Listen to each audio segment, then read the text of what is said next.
ನಾನಿವತ್ತು ಸೂಪರಾಗಿರೋ ಮೀನು ಸಾರು ಮಾಡೋದನ್ನು ಹೇಳ್ಕೊಡ್ತಾ ಇದ್ದೀನಿ.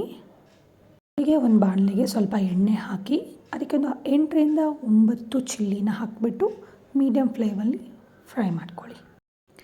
ನೆಕ್ಸ್ಟ್ ಕೊತ್ತಂಬರಿ, ಜೀರಿಗೆ, ಮೆಂತೆ, ಪೆಪ್ಪರ್ನ ಸ್ವಲ್ಪ ಅದೇ ಬಾಣಲೆಯಲ್ಲಿ ಮೀಡಿಯಮ್ ಫ್ಲೇಮಲ್ಲಿ ಫ್ರೈ ಮಾಡ್ಕೊಳ್ಳೋಣ. ತುಂಬ ಫ್ರೈ ಮಾಡೋಕ್ಕೆ ಹೋಗಬಾರ್ದು, ಸೀದೋಗಿಬಿಡುತ್ತೆ.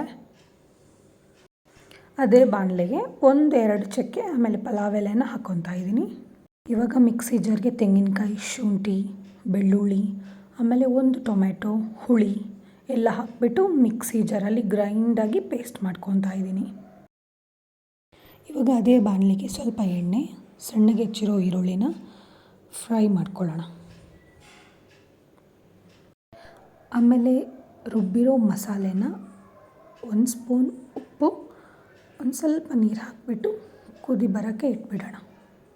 ಚೆನ್ನಾಗಿ ಕುದಿ ಬಂದಮೇಲೆ ನಾನು ಮೀನಿಗೆ ಆಲ್ರೆಡಿ ಅರಿಶಿನ, ಉಪ್ಪು ಎಲ್ಲ ಹಾಕಿಬಿಟ್ಟು ಇಟ್ಟಿದ್ದೆ. ಅದನ್ನು ಒಂದೊಂದಾಗಿ ಮೆಲ್ಲಗೆ ಇಡ್ತಾ ಇದ್ದೀನಿ. ತುಂಬ ಕುದಿ ಬರೋಕ್ಕೆ ಬಿಡೋದು ಬೇಡ, ಮೀನುಗಳು ಬಿಟ್ಕೊಳುತ್ತೆ. ಒಂದು 5ರಿಂದ 10 ನಿಮಿಷ ಆದಮೇಲೆ ಕೊತ್ತಂಬರಿ ಸೊಪ್ಪನ್ನ ಮೇಲ್ಗಡೆ ಹಾಕ್ಕೊಂಡು ಸರ್ವ್ ಮಾಡೋದು. ಸೂಪರಾಗಿರೋ ಮೀನು ಸಾರು ರೆಡಿ.